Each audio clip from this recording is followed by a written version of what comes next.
ГСП онлайн. Городские новости сейчас. 30 апреля ухтинские пожарные отмечают свой профессиональный праздник. В этом году он юбилейный, службе 370 лет со дня основания. Начался праздничный день с построения на Первомайской площади, после которого для зрителей ухтинские пожарные провели показательное выступление. Начали программу с ликвидации последствий ДТП. Сотрудники показали, как нужно действовать при подобных случаях, срезали с демонстрационного автомобиля крышу и извлекли 2 пострадавших. А после продемонстрировали спасение людей с высоты и различные способы тушения возгорания. Как от новых технологий, так и непосредственно само тушение водой.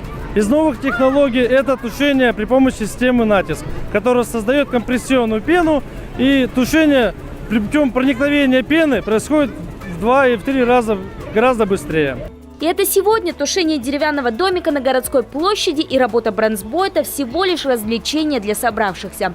На самом деле эти мужчины, одетые в форму, изо дня в день спасают человеческие жизни. Только одна ухтинская пожарно-спасательная часть в год в среднем спасает из огня до 30 человек.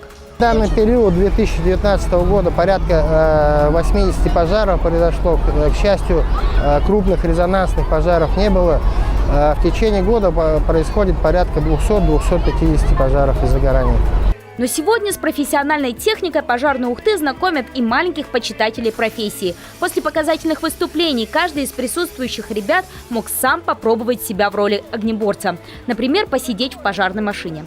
Продолжился праздник в Конгресс-холле УГТУ. Там особо отличившиеся сотрудники получили ведомственные награды, а молодые пожарные звания.